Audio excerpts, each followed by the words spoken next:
everyone, my name is Shivani Tyagi, your philosophy and ethics teacher.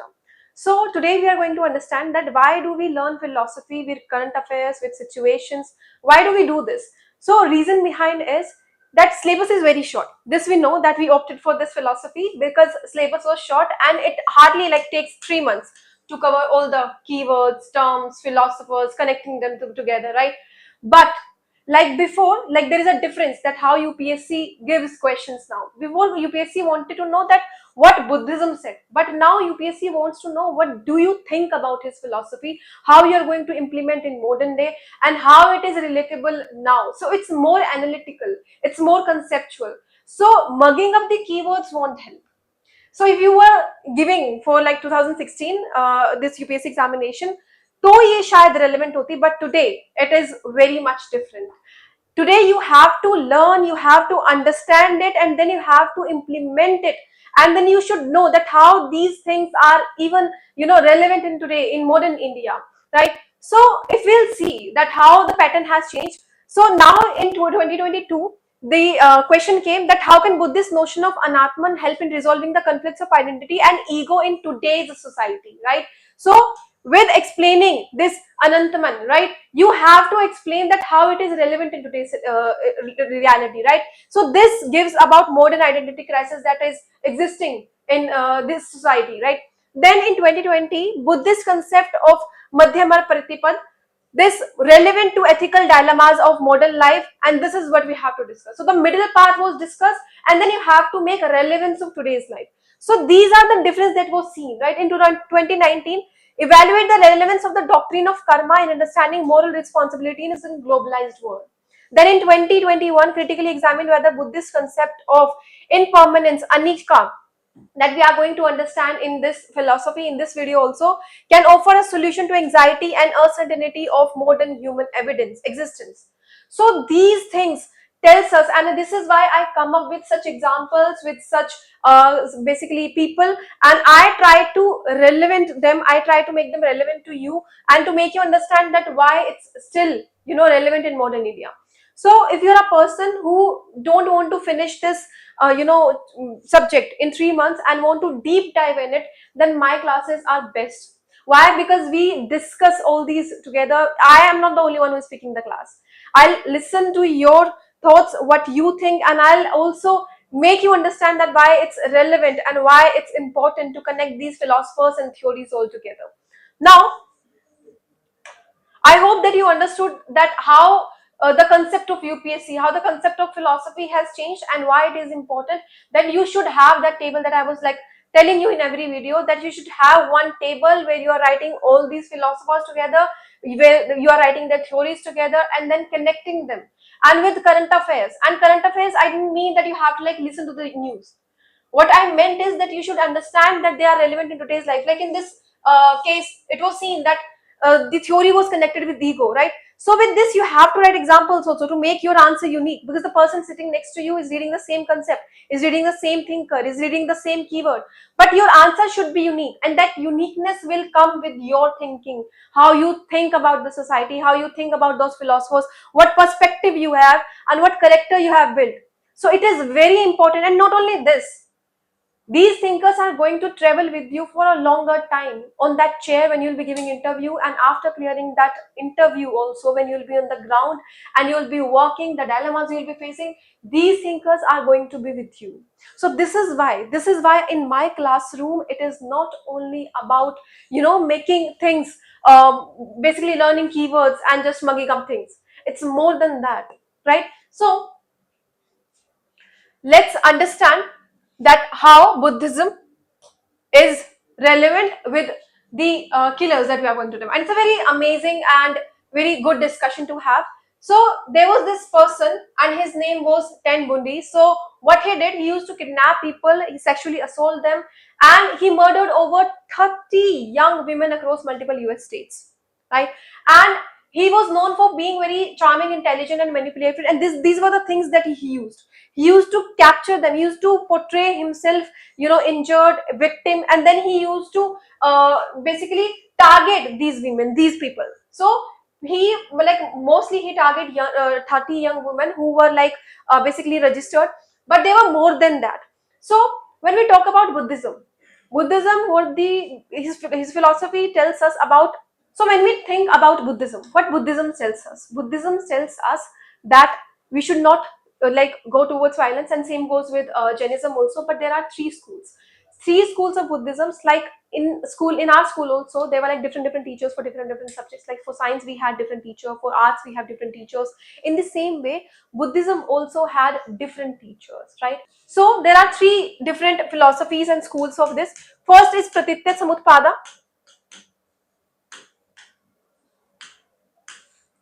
then Sharnika Vada, right? Then Naritya Samutpada. So basically these three schools, they tells us that how Pratitya Samutpada tells us that dependent origination, that everything in this world is dependent, right? This dependent origination, that in this world we all are dependent. Even you listening to this video is dependent on me, because I am going to explain you these philosophers, right? And then I am dependent on this pen, I am dependent on this environment. So we all are dependent, right? So there nothing exists called individuality, right, according to Buddhism. Then Sharnikavada, it talks about momentariness, that everything is existing for a moment, then it is going to perish. So this is what it talks about, that there is nothing called I, nothing called soul, right? And it is going to basically perish. So this is what it says, that we all are dependent and it is going to diminish one day. Then it talks about the idea of soul. So as it philosophy says momentariness, right? It says nothing exists. So basically everything is dependent on each other and nothing is existing, right? So the idea of soul was rejected by Buddhism, right? Now, if we implement these three schools in this theory, then how we'll do it? When we talk about Pratitya Samutpada, which says dependent origination, so he was dependent. What he was dependent on? On the society, how he was built, how his character was built, right? And there was some ego in his, right? This tells about the idea of soul that Buddhism came up with. Then about Shanyavad, Shan, that for some movement it is there, then it is not going to exist, right? But he didn't know that. So according to Buddhism, ignorance was seen. From the 12 categories, this is the first step, ignorance. When we have this part, ignorance, then this leads us towards the karma, and that karma, on the basis of that karma, we have birth and rebirth, right? And this cycle keeps on revolving, right?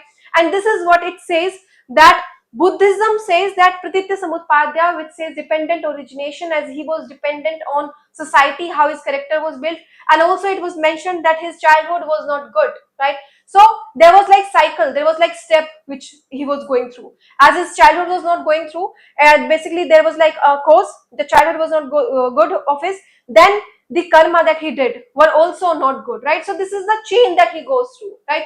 And everything was dependent on each other, right? Then Sharnekavad, then when we talk about this, the momentariness that it tells us, basically these emotions that he had, right? So that were like for certain moment. He was feeling that rage, he was feeling that anger at one moment, and then another moment he was not feeling all of those things, right? So this tells about momentariness. Then this idea of soul, right? The I part, he had it, right? But according to Buddhism, we should not have it, as this is the like, basically I think about my happiness, I will think only about myself, I'll think about my community. So this my I thing, right? So this is the root cause of suffering that Buddhism says. So this is what he did according to Buddhism. Now let's go to another example, an example of Jeffrey. So what Jeffrey did, he also murdered 70 young men and involved cannibalism and necrophilia. So basically, he says when he was convicted and he was basically given sentence, he said that I could undo what I have done. I don't even recognize a person who did those things. And there are lots of people who commit crime says this, that the person who did this crime is not me. That person was different, right? And this tells us about Sharnikavad, right? That momentariness, that the person which was existing in me is not there anymore. That was there for a moment, but it's not there anymore, right?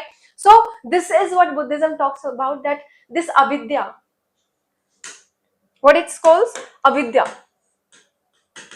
which is ignorance, is the root cause of suffering. The first step towards the failure, right? The ignorance. So basically people think that I am like I'm made for this materialistic world, whatever it is, this is a reality. But Buddhism says, and same with says Jainism also, right?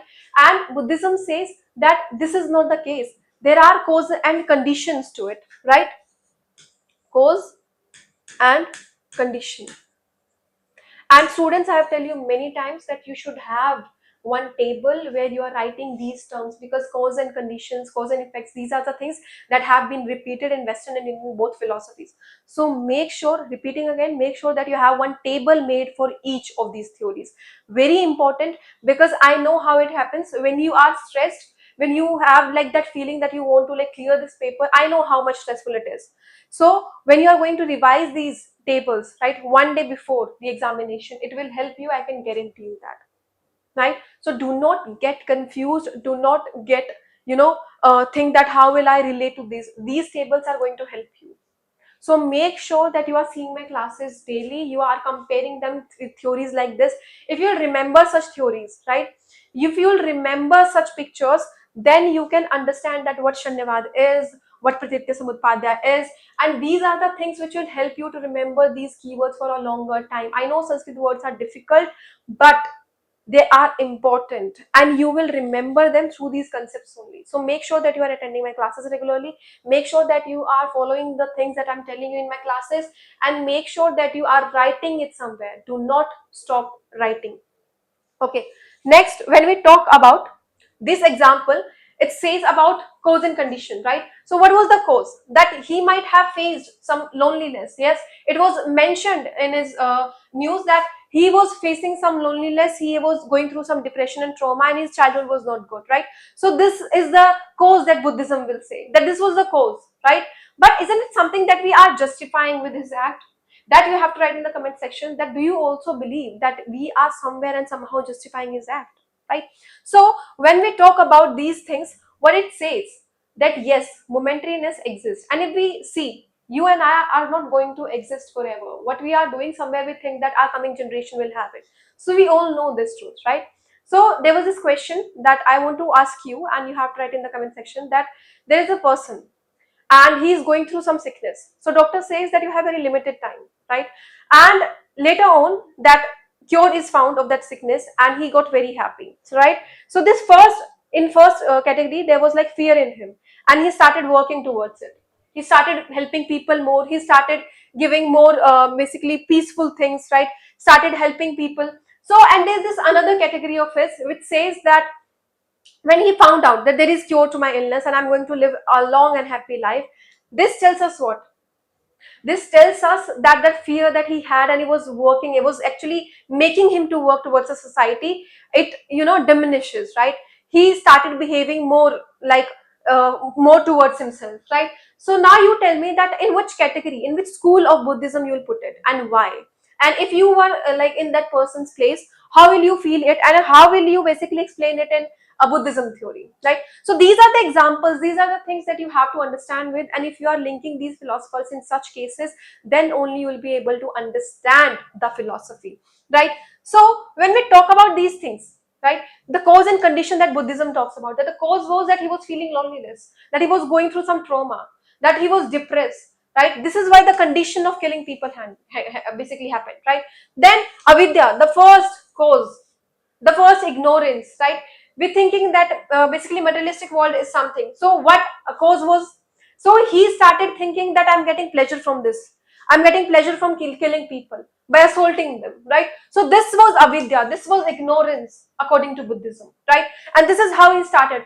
And this momentariness, right, that I was not that person who killed basically those people, right? So this is momentariness, and this is how you have to link the philosophers. And there is another one more example that I would like to share with you. So her name was Alien, and what she did, she murdered 7 men. So at first she said that I did it in self-defense, but later on she admitted that yes, I did it because basically I was angry. Right now, you will tell me in the comment section that from those three philosophy of Buddhism, in which category will you put it? How will you put it, and what will the explanation that you'll give? Right, and then we'll have a discussion on these. Whoever will write the best answer will have like name on the board, and I'll come with more discussion like this.